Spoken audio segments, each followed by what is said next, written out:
말씀은 요한계시록 2장 8절에서 11절의 말씀입니다. 같이 한 목소리로 읽습니다. 시작.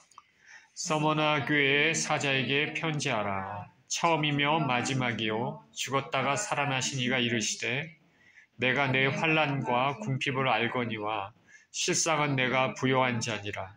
자칭 유대인이라 하는 자들의 비방도 알거니와 실상은 유대인이 아니요 사탄의 회당이라. 너는 장차 받을 고난을 두려워하지 말라. 볼지어다 마귀가 장차 너희 가운데서 몇 사람을 옥에 던져 시험을 받게 하리니 너희가 10일 동안 환난을 받으리라. 내가 죽도록 충성하라. 그리하면 내가 생명의 관을 내게 주리라. 귀 있는 자는 성령이 교회들에게 하시는 말씀을 들을지어다. 이기는 자는 둘째 사망의 해를 받지 아니하리라. 아멘. 기도합니다. 생명의 주님, 감사합니다. 지난주에 이어 오늘은 서머나 교회에 대하여 말씀하시는 예수님을 음성을 듣기를 원합니다. 오늘 메시지를 통하여서 주께서 우리 심령과 우리 교회를 통하여 아버지 안에 뜻하신 바 아버지 그 일들이 이루어지길 원하고 우리 심령 가운데 듣는 귀가 또 열리기를 원합니다. 감사합니다. 우리 주 예수 그리스도 이름으로 기도합니다. 아멘.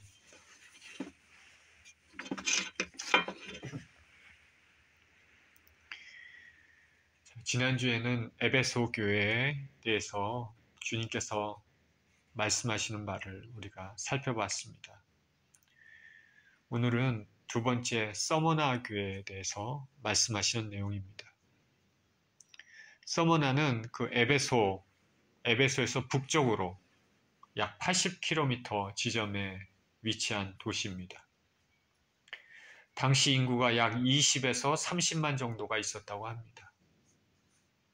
고대에서 20에서 30만 정도면 작은 도시는 아니겠죠. 소아시아에서 가장 아름다운 항구 도시였습니다. 서머나에서 뭐가 MYRRH, 영어를 아시면은 뭐가 이런 유향이라는 뜻이 있다는 거 아시죠? 그래서 향료 수출지로도 유명한 곳입니다. 그리고 유명한 시인 중에, 고대 시인 중에 호모라는 사람 우리가 들어봤을 것입니다. 이 호모의 출생지고 학문과 특히 과학과 의술이 발달한 그런 도시였습니다. 굉장히 세련되고 아름다운 도시임을 우리가 짐작을 할 수 있겠죠. 그런데 종교적으로는 어떨까? 종교적으로는 이교 문화와 종교의 집합처입니다. 그리고 황제 숭배의 중심지였습니다. 서머나는 소아시아 도시들 가운데서도 지리적으로나 정치, 경제, 문화적으로 우위를 차지하고 있었습니다. 그렇지만 그로 인해서 복음이 순수하게 전달되지 못하고 황제 숭배 그리고 종교적인 혼합파 이런 것들로 인해서 예수님을 믿는 사람들을 박해하는 특히 그런 도시였습니다.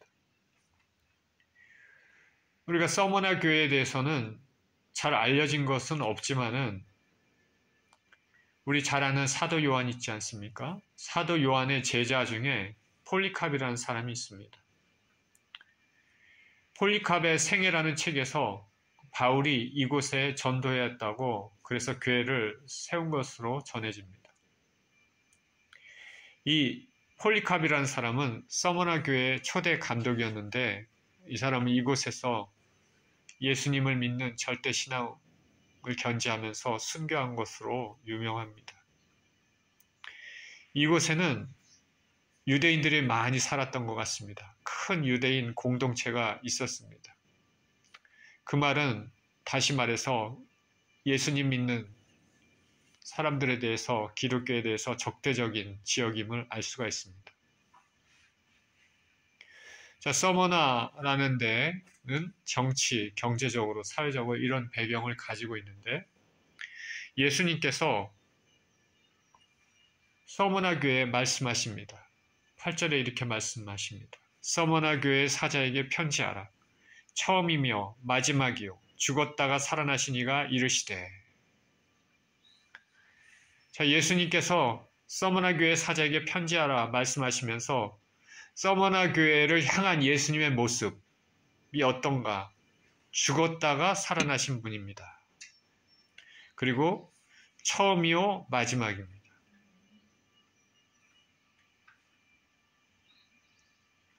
여기 처음이요 마지막.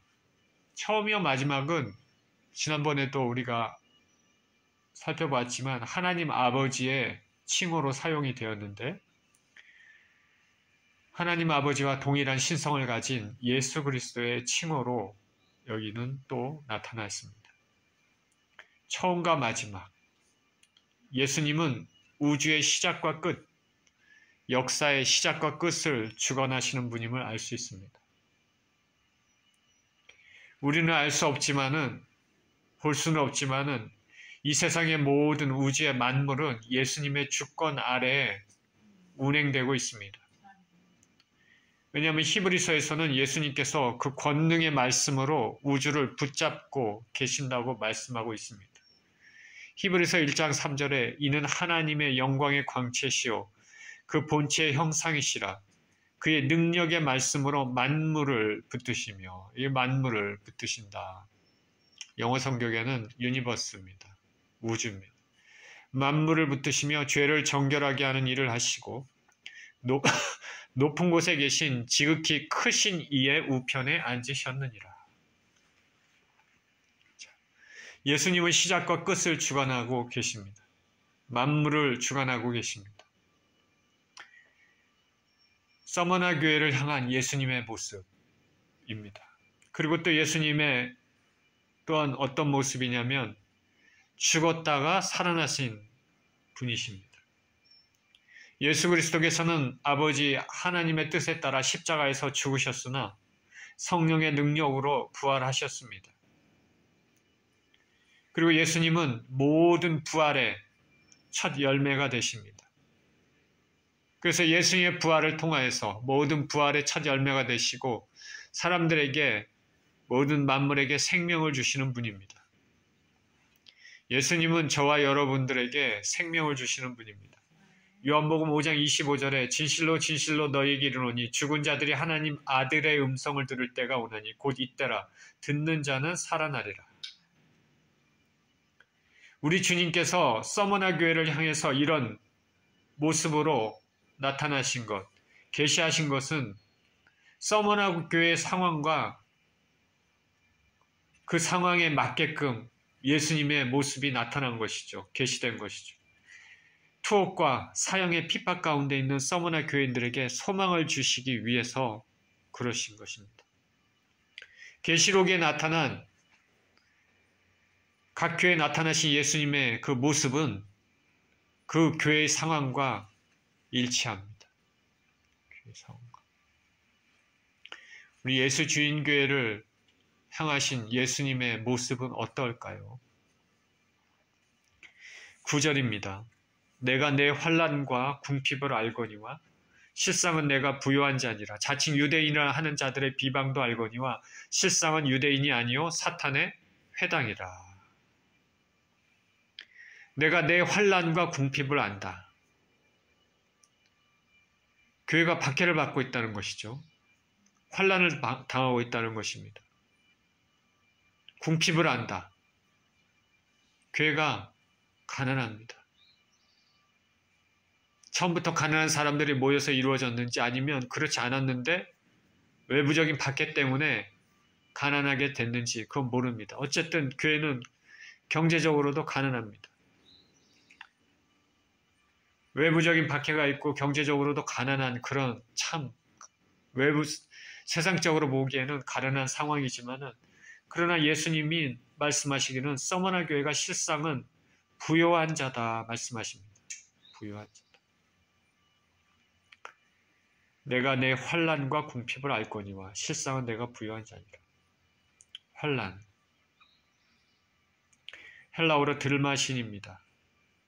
무거운 물건 밑에서 눌러 부서지는 것을 말합니다. 이 원래 뜻이요. 그러니까 환난으로 인해서, 믿음으로 인해서 이런 외부적인 박해를 받고 있습니다. 무거운 것이 위에서 누르고 있을 때 그걸 버티는, 그게 얼마나 힘들겠습니까? 서머나 교회가 겪고 있는 괴로움이 어떤 것인지 짐작할 수 있습니다. 위에서 짓누르고 있습니다.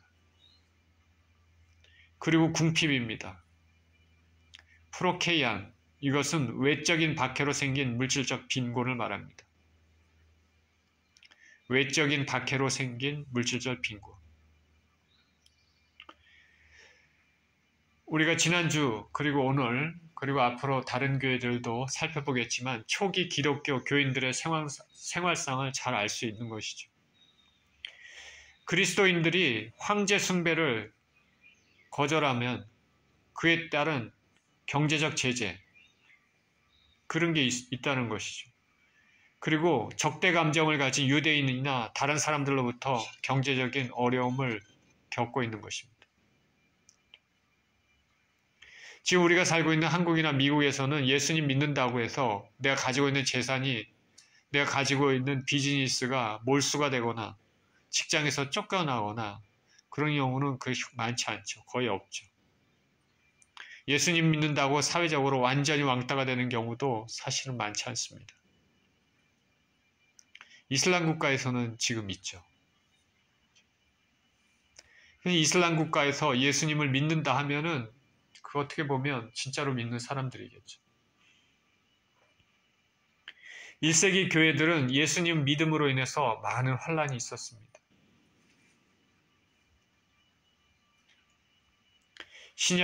신약을 통해서 그리고 성경의 자료를 통해서 초기 기독교 시대 예수님을 믿는 사람들이 어떤 어려움을 당했는지 어렴풋이 알 수가 있는 것입니다.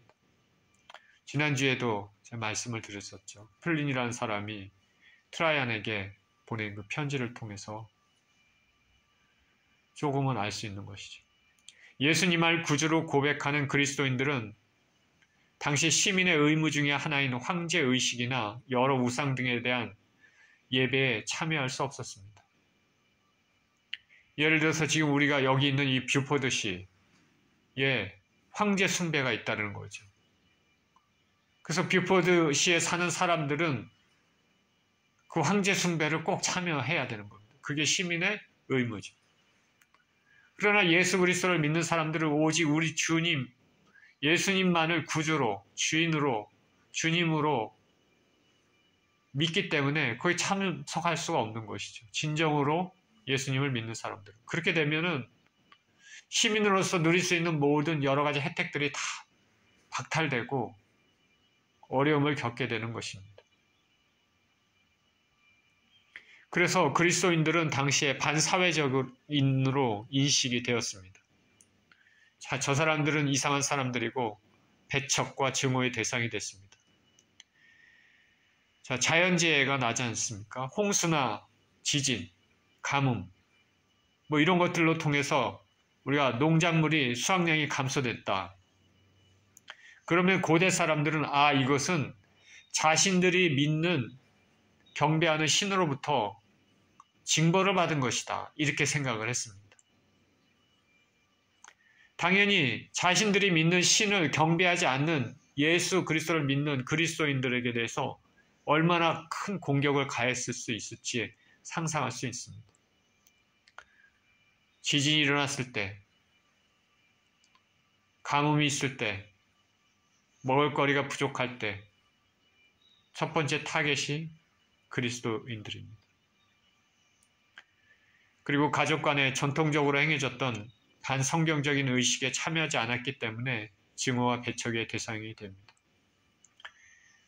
우리 과거에 한국에서도 조금 볼 수 있지 않습니까? 제사 지낼 때 참여하지 않으면 분위기가 싸한다는 것.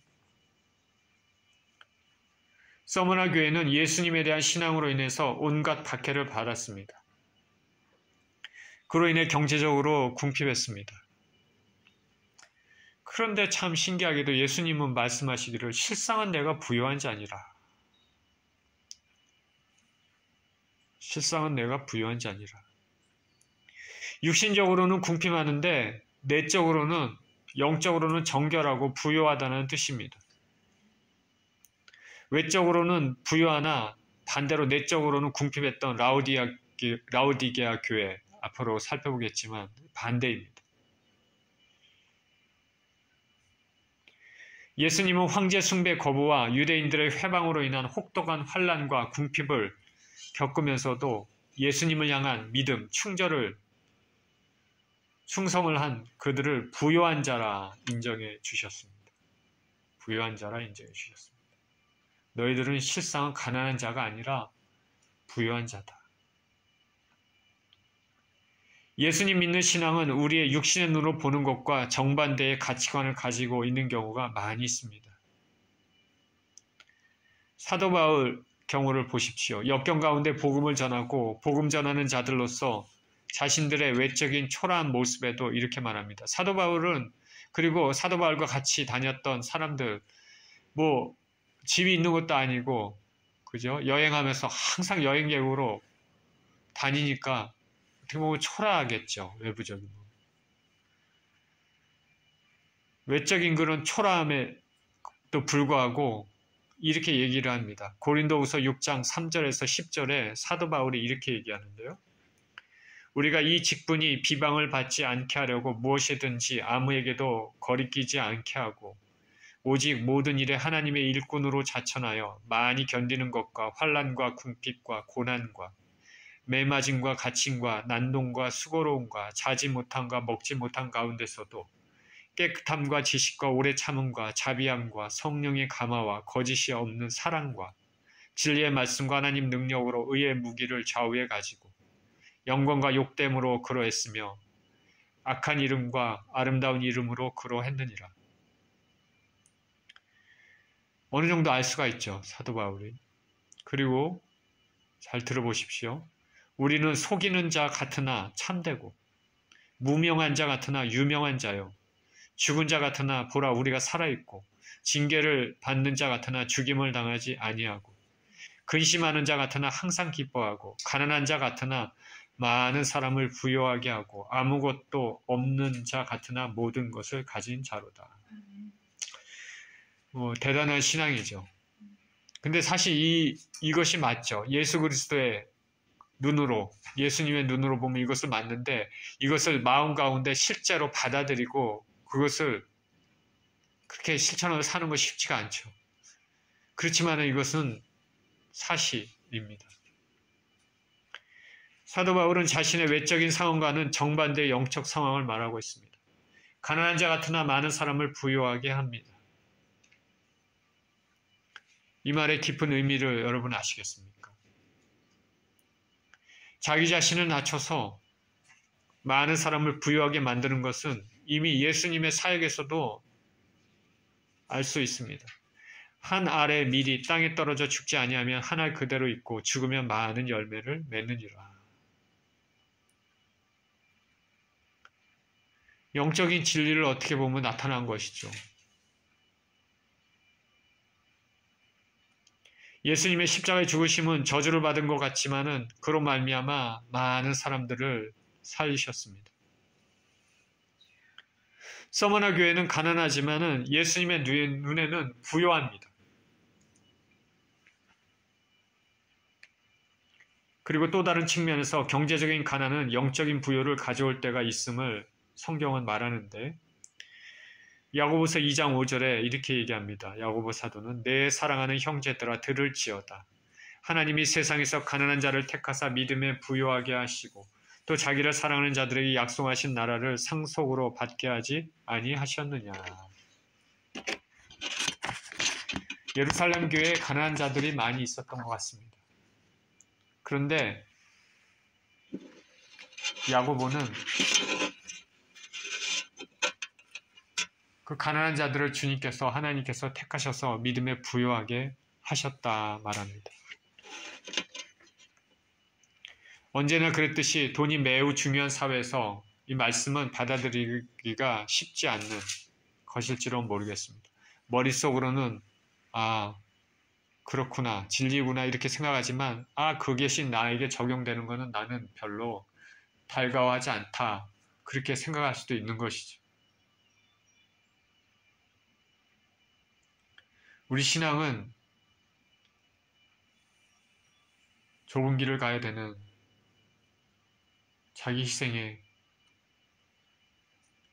그런 것을 통해서 사실 많은 열매를 맺습니다. 그러나 저나 여러분이나 사실 두려워하는 것이 사실입니다. 돈은 삶의 필수적인 것이지만은 돈에 대한 탐욕은 우리가 주의해야 됩니다. 우리 주님께서는 우리를 세상적인 면에서 좋게 보이는 성공으로 부르셨다기보다는 주어진 환경에서 얼마나 충성하는지 그 충성으로 우리를 부르셨습니다. 주님은 자칭 유대인이라는 자들의 비방도 안다 말씀하십니다. 유대인들이 서머나 교회를 비방한 것 같습니다. 처음에 말씀드렸다시피 서머나에는 유대인들이 많이 거주하고 있었다고 합니다. 그 중에서 서머나시에서 유력한 위치에 오른 자들도 많아서 기독교를 박해하고 방해했다고 알려지고 있습니다. 예를 들어서 황제 숭배를 이용해서 거짓말로 로마 제국을 충동해서 서머나 교회 감독이었던 폴리카프를 처형했습니다. 사도행전과 바울의 서신서를 보면 교회를 공격하는 많은 무리들이 있지만은 그 중에 가장 포괄적으로 그리스도인들을 무섭게 박해했던 무리가 누굴까? 유대인들이었습니다.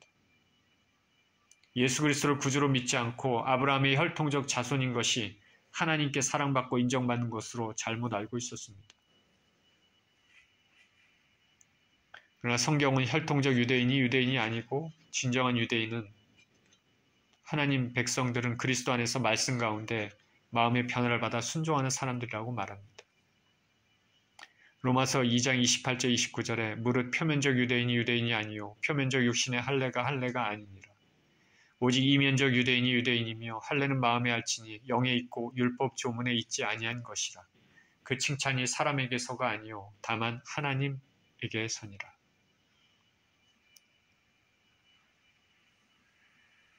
자, 하나님을 믿는다고 하는 유대인들이 오히려 더 하나님의 백성들을 박해하는 상황이 됩니다. 오늘날 교회에서도 오랜 신앙생활을 한 사람들이 오히려 더 문제가 되는 경우들이 있습니다. 그 안에 마음의 할례를 진정으로 받지 않았기 때문에 그렇습니다. 혈통을 가진 사람들이 그렇지 않은 사람보다 하나님께로 다가갈 수 있는 기회가 더 많겠지만은 그 자체가 구원을 보장하지는 않습니다. 믿음의 부모님 밑에서 자란 아이들은 그렇지 않은 아이들보다 더 하나님께 가까이 갈 수 있는 기회가 있습니다. 그러나 예수님 앞에 나와 거듭나지 않으면 그 부모의 신앙이 무슨 소용이 있겠습니까?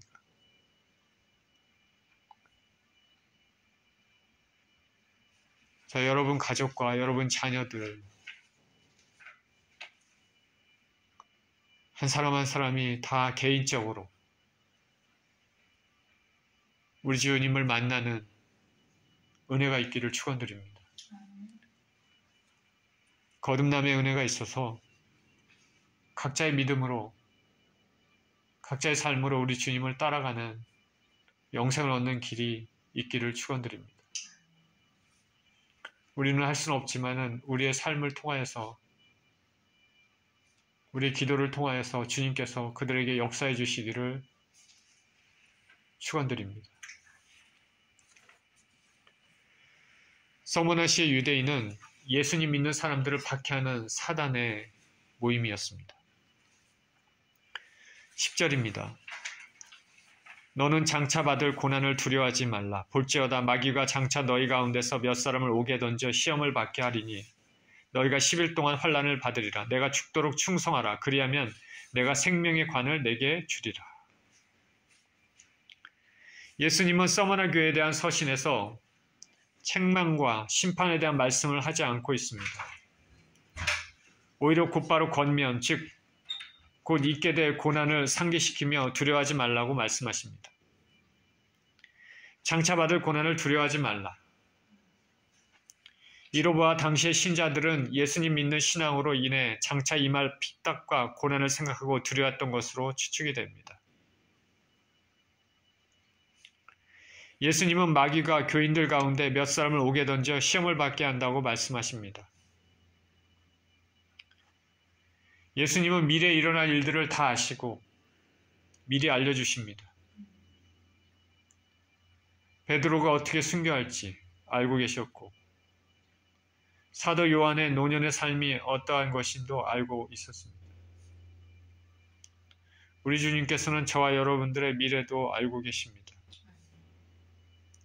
서머나 교인들을 핍박하는 것은 유대인이든 로마 당국이든 그 주체는, 그 뒤에는 마귀입니다.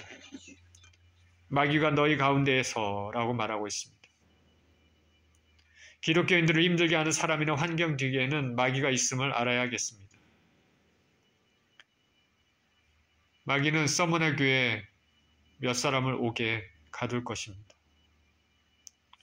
이들은 옥에서 시험을 받습니다. 시험을 받게 하리니 페이라스 데테라는 것은 유혹하다. 그런 게 아니라 시련을 통해서 시험하다. 유혹이 아니라 감옥에서 받을 온갖 고난을 의미를 합니다. 예수님을 믿음으로 말미암아 치르게 될 혹독한 대가입니다. 두려움이 있겠습니다. 무서울 것입니다.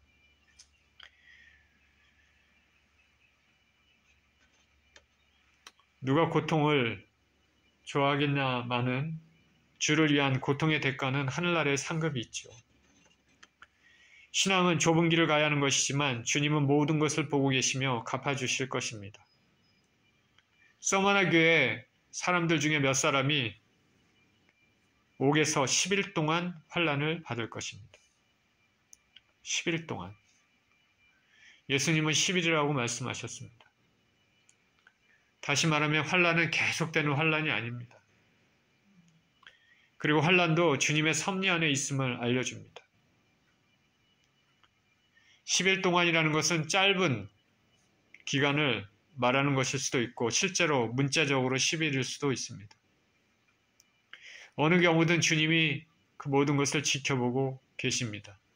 사단이 그리스도인들을 공격해도 모든 것이 주님의 손 안에 있음을 알 수가 있는 것입니다.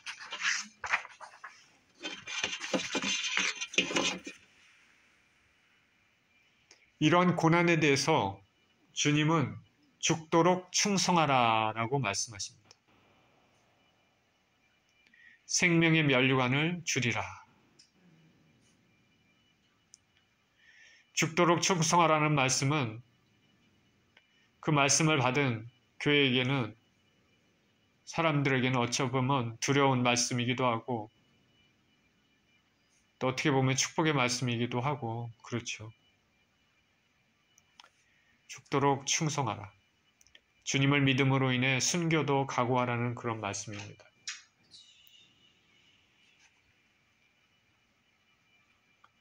사도 요한이 사망한 지 약 50년 후에 서머나 교회의 지도자로 아까 제가 말씀드렸던 폴리캅이라는 사람이 있었습니다. 로마 황제를 주라고 하는 것을 거부하고 오직 예수님만이 주님이라는 신앙을 굳게 지켰습니다.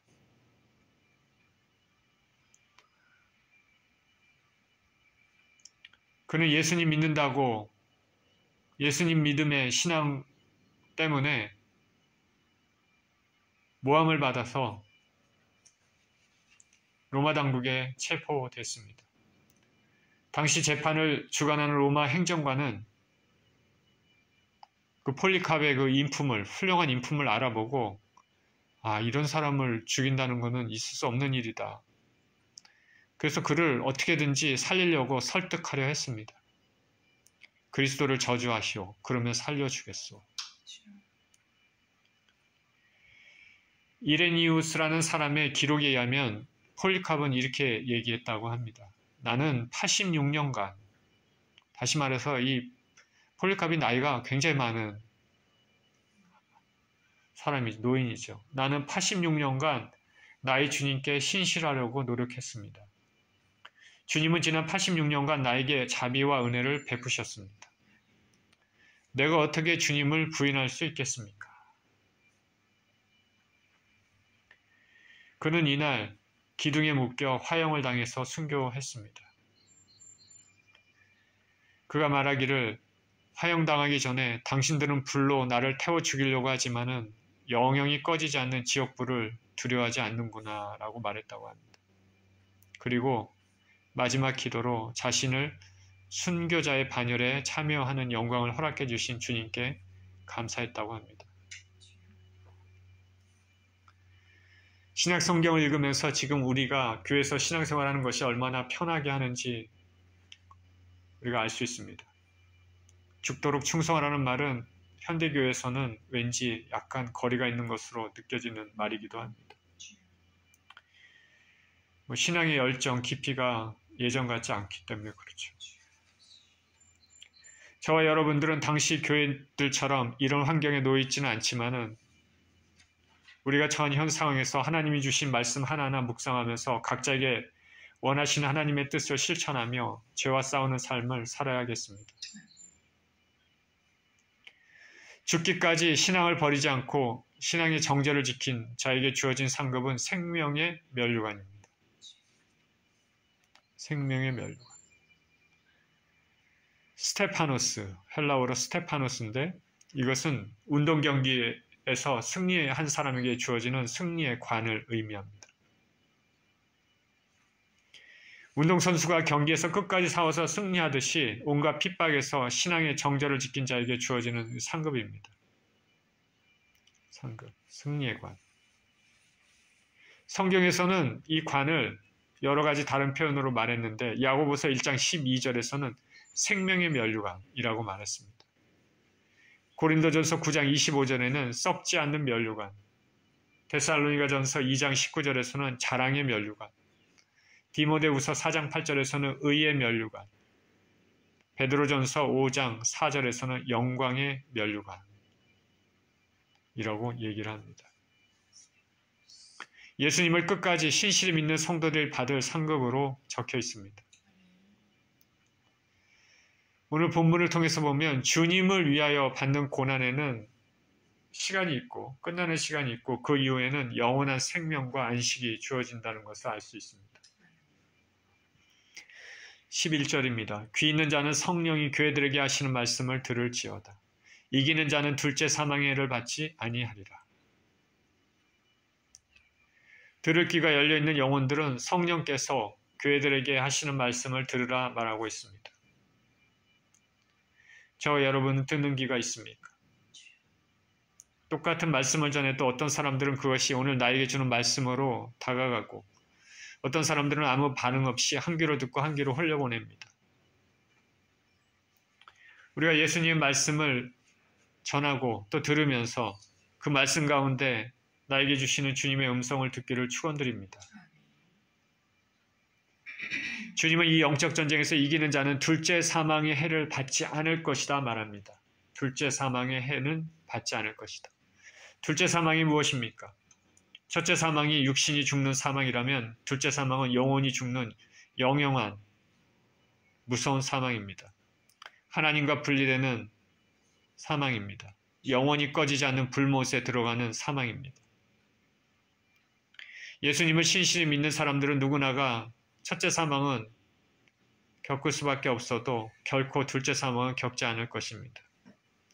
오히려 첫째 사망 후에 영원한 복락의 길로 들어서는 축복이 놓여 있습니다. 예수님은 환난과 순교에 직면한 서머나 교인들에게 큰 위로의 말씀을 주십니다.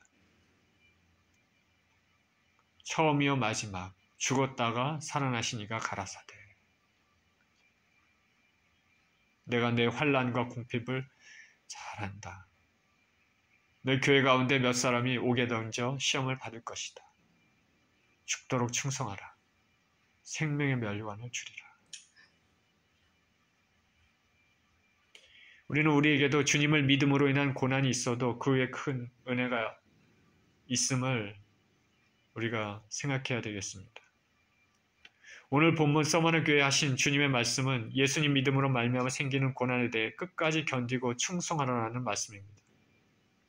그러면 생명의 면류관이 주어집니다. 이는 현대 살고 있는 우리에게는 예수님 믿음으로 생길 수 있는 여러 가지 어려운 상황에 대해서 믿음으로 인내하고 충성하라는 말씀일 것입니다. 주님은 그래서 우리 모두가 영원한 복락의 삶을 살게 되기를 원하십니다. 우리를 사랑하시며 지켜보고 계시는 주님을 생각하고 믿음으로 살아가는 저와 여러분 모두 되시기를 예수 그리스도 이름으로 축원드립니다. 기도합니다. 생명의 주님 감사와 찬양을 드립니다. 서머너 교회를 통하여서 말씀하시는 주님, 교회가 환난과 궁핍에 처했지만 그러나 아버지 예수님 믿는 믿음으로 신앙으로 오히려 부유한 자로 말씀하시고 끝까지 충성하는 자에게 영광의 면류관을 주시겠다 말씀하십니다. 하나님 우리 아버지, 우리가 삶 가운데 예수님 믿음으로 겪게 되는 여러 가지 어려움들이 있다면 아버지 하나님 모든 것을 지켜보고 계시는 주님을 생각하고 주께서 아버지 함께 하시고 또 은혜 주시고 건져주시는 것을 기대하면서 믿음으로 승리할 수 있는 그런 인생을 살게 하여 주시옵소서. 감사드리며 우리 주 예수 그리스도 이름으로 기도합니다. 아멘.